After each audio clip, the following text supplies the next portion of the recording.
Hello, hope you're doing well. Before we get started, today's video has once again been sponsored by Wix. Let's talk about that for a sec. If you haven't heard of Wix before, first of all, where have you been? And second, Wix is a website building service that allows you to create any and every kind of website any way you want.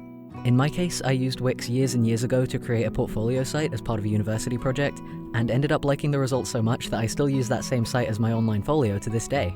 The drag and drop editor makes updating my gallery tabs and social media links a breeze, so I'm always able to keep my site up to speed with all my latest work. There are also a bunch of extra features like video backgrounds and coding that seem like they'd be plenty of fun to try out if you really want to go all in on your site. I said as much last time, but it's always nice to be able to give a genuine recommendation for the products that are kind enough to sponsor my videos. And Wix is definitely in that category since it's been a really reliable service for as long as I've used it. Not to mention the fact that I've already recommended it to quite a few friends and colleagues over the years who've been looking for a user-friendly way to build their own websites. If you guys have been looking for a means to create a folio site for yourself or any other kind of website, I'd suggest giving Wix a try. If you want to check it out, there are going to be links both on screen and in the description. Anyway, thanks for listening, and now on to today's video.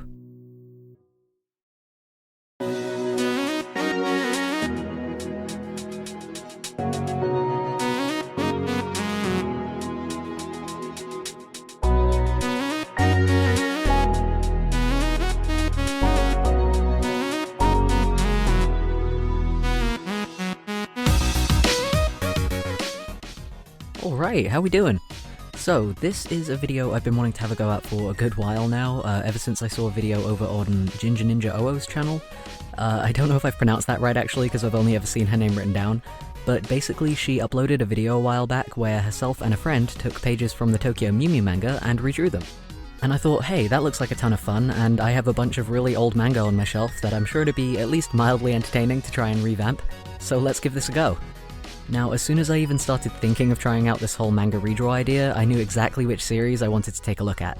So, if you've never heard of it before, let me introduce you to Mamotte Lollipop, which I think translates to Save Me Lollipop in English.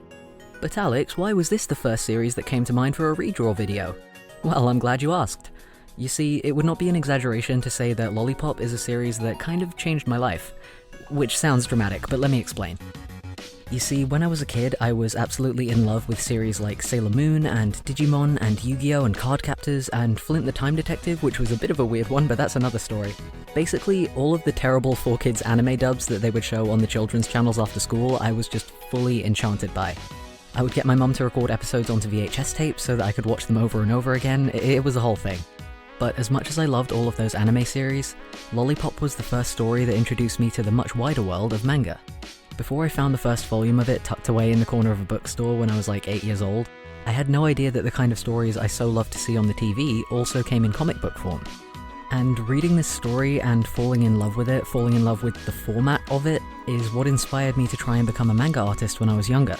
It was one of the first major dominoes in a lifelong chain of events and inspirations that's kind of led me to where I am today doing freelance art as my full-time job. To make a long story short, it's a series that had a major impact on my childhood, and it's always going to hold a massive place in my heart. You know, funnily enough though, I never actually finished reading the series when I was a kid because I didn't have access to online manga websites back then. So when the bookstore I would buy new ones from shut down, I would just reread the first 4 volumes that I did have over and over again because I couldn't buy any more. I still have those books on my shelf as well. One of them has waterlogged pages because I always carried it in my backpack even in bad weather, and another one has a completely worn out spine because I just read it that much. So basically I really fucking loved this story when I was a kid. But here's the thing. Looking back on it now, I realized that it wasn't actually very good. That sounds so mean, I'm sorry. What I mean is that it's not as phenomenally amazing as I thought it was when I was younger. Like, when I was a kid, I thought that this manga was the absolute pinnacle of what an artist could create. It was the standard that my tiny 8-year-old self was striving to achieve and replicate in my own drawings and storytelling. But nowadays, after having spent a whole lifetime trying to learn how to make comics and create art myself, I have a much more critical eye than I did when I was a kid. So now it's a lot easier to see the mistakes that I maybe didn't notice when I first fell in love with the series so many years ago. And of course Lollipop was good enough to get published in the first place, so I am in no way trying to diminish any of the work that the author put into creating the series. If anything, the main reason I really wanted to redraw a page from Lollipop for this video is just that I thought it'd be a nice way to pay homage to it. Like, what better way to honor the series that got me into manga in the first place than by recreating it in the art style that I've spent my whole life developing because of the spark of inspiration that it gave me when I was a kid.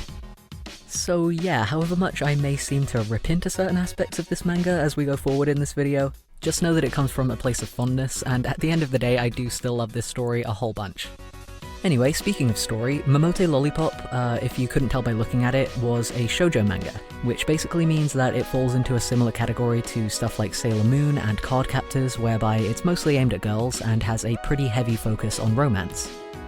The plot of it was pretty unique, as far as I know anyway. Basically, the main character, Nina, who is the girl you can see on this page with the big ribbons in her hair, accidentally swallows a magical gem called the Crystal Pearl, and it turns out that the pearl is part of a wizard's exam, where pairs of examinees are trying to be the ones in possession of it by the time the exam ends.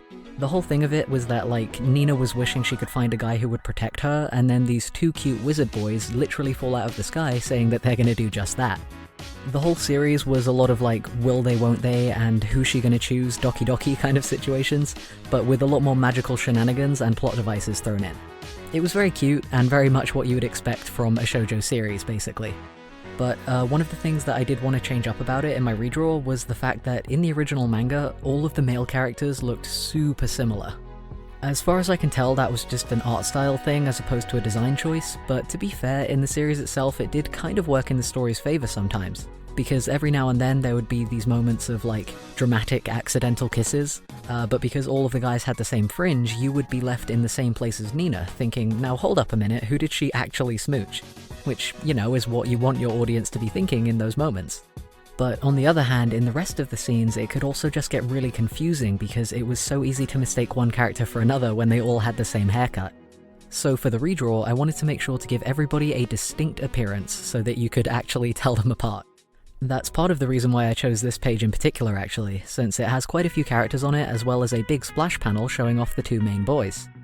Actually, on that note, I don't think I've introduced everybody on this page yet, have I? So I've already mentioned Nina, the main character. Then we've got Sun, the girl with black hair in the top panel, and Forte, who's wearing the top hat. Those two are some of the, not bad guys, but I guess rival characters in the series. And then we've got the main boys in the middle panel, Zero on the right and Ichi on the left. Also, fun fact, and you might have noticed this already, but all of the characters from Lollipop are named after numbers, which as far as I can remember is just because the author didn't want to think up names for all of them, and honestly, more power to them for that. I wish I could use anything other than a thesaurus when I'm naming my own characters, but alas, that's what I get for being raised by an English teacher, I suppose. Anyway, as I was saying, I wanted to give each of the characters on this page a bit of a more distinct visual style that would reflect their personalities. The girls I pretty much left the same, because all of the girls in Mamotte Lollipop do actually look pretty individual from each other anyway, so this was a change that mostly applied to the lads. First up was Forte, and there's a running gag in the manga where he constantly gets mistaken for a girl, and I wanted to make sure that he still looked effeminate enough for that punchline to work. So I gave him a poofy rich boy kind of haircut and some nice long eyelashes. And I also tried to push his expression a little more towards the indignant side of things in that last panel, just cause, I don't know, personally I prefer it when you can see a bit more emotion in a character's face, cause it helps to sell whatever they're saying. I also changed his pose up a bit in the final panel here because one of the other things about this page that I really wanted to fix is the fact that in the original version of the page, his hand is facing the wrong way. Like I said, this manga was not without its faults, and anatomy is definitely an aspect that it kind of fell down on a lot of the time. More on that note in a second anyway. So, drawing the two main boys in the main panel here was kind of the biggest job on this page, so I left it till last. This was another section where I really wanted to repair some of the anatomy, and also emphasize the distinction between these two characters. So like I said before, in that main panel we have got Zero on the right and Ichi on the left. Zero is a wizard who uses attack spells, and he's typically a lot more energetic and hot-headed, while Ichi uses defense spells and is generally the sort of reliable, calm half of the team. But altogether they do make a very balanced pair. Now the main thing I wanted to tackle here was giving their poses some weight. You might be able to tell by looking at the original page here, but the characters in Lollipop were often drawn in a way where, I don't know, looking back at it now at least, it seems like they were drawn from those circle and line stick figure bases, if anything, as opposed to a more structured anatomy sketch, which kind of leaves the characters looking a bit flat and weirdly proportioned in places. Take Zero for instance. In the original page, there isn't a lot of depth to his pose, even though he's supposed to be leaning forward onto his raised knee, and his arms are kind of weirdly angled. That's the kind of thing that can happen when you know how to draw a character, you know what lines to apply to the page to make, the shape of a person, but you maybe aren't as conscious of the actual anatomy and structure in a real-world sense. The best way I can think to describe it, because this is the way I used to draw too when I was younger, so I understand the mindset, is that it looks like the kind of art style that comes from a two-dimensional thought process. And again, that isn't any kind of dig at the author at all, because this is a very common thing to see in art, and it's something that I used to do myself. It's just to say that, looking at it, you can tell that it's the kind of style that probably comes from thinking of a drawing as just lines on a page, as opposed to shapes in space. I don't know if that makes sense, but I hope it does. Anyway, that's more of a general art advice thing rather than anything super specific. For this redraw in particular though, I tried to give Zero's pose a bit more depth by angling his arms to follow the twist of his torso, as well as giving him a confident expression and spikier hair to really telegraph his more outgoing character type and make him look a bit sporty. Because this is my art style as well, I obviously draw the eyes a little bit differently to the style of Lollipop, and I ended up giving Zero a set of slightly angular eyes with a light outer edge, which helped to differentiate him from Ichi, who I gave calmer-looking eyes with dark rims. Speaking of Ichi, I had a lot of fun drawing him too. I think he was always low-key my favourite out of these two because he was just really cool, and he was definitely my favourite in this instance because his pose was a lot easier to draw than Zero's. It was also really interesting to tackle his hair and try to translate it into my style. And in the end I ended up using a gradient to fill it in instead of solid black like the original version, and I'm not entirely sure why. I think it was just a stylistic preference, although again it did kind of help it to look a little less flat than if I'd filled it in with solid ink. And for all of my critiques earlier, I should say that in fairness these were surprisingly difficult poses to draw, and I wouldn't say that my renditions are by any means perfect. But overall I am happy with them, and I do think you can see the form of the figures a bit better now, if that makes sense. One thing I will definitely say to the author's credit here is that I have always really loved the outfits that the characters in Lollipop would wear, and these ones in particular were really fun to draw. I like drawing Ichi's jacket especially. It was both very fashionable and very satisfying. I think I remember reading that the author of Lollipop used a bunch of fashion catalogs as references for their characters' outfits. I was in a fabric store recently with a friend actually, and they had a bunch of catalogs there with some really unique outfits in them that seemed like they'd make for perfect costume inspiration. So that's honestly something that I would recommend trying as well. When I was a kid, I used to create a lot of one-shot manga stories for competitions and stuff, but I haven't had the time to do that in ages, so it felt really nostalgic to kind of revisit the black and white art style for this redraw, because it used to be the main one that I would work in back in the days when I was first learning how to draw. Back then though, I also used to use a program called Manga Studio for all of my digital comic work, which I think is now called Clip Studio Paint. And it was really good because it came with a whole texture pack for applying professional manga-style screen tones, which I always had a ton of fun with. But I did not use that for this because I don't actually like the pen tools in that program, they're a bit unyieldy. Instead, I did all of the work for this page in Paint Tool Sci version 2, and for the quote-unquote screen tones, I just used a variety of brush textures at different opacities.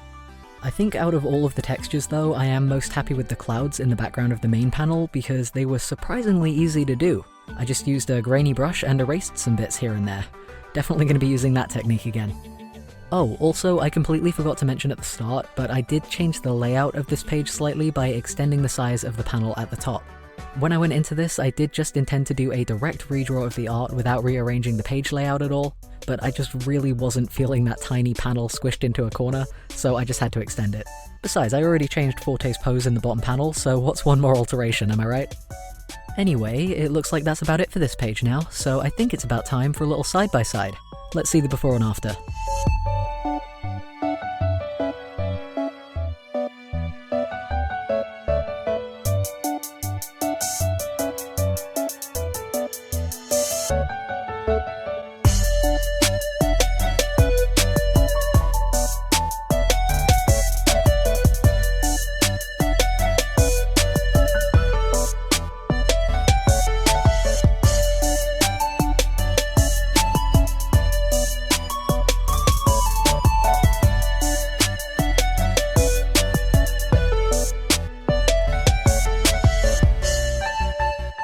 Well, that was interesting. Thanks very much for joining me for this little redraw project. I had a lot of fun making it and revisiting this personal classic, so I hope you had a lot of fun watching it too. And if you want to see me make more of these kind of redraw videos in the future, explore some more old favourites, let me know in the comments. Who knows, maybe next time I'll take a look at some more old manga, or even do some anime screenshots. I've heard those can be pretty fun as well. Anyway, for now, thank you very much again for watching this one, and I will hopefully see you next time.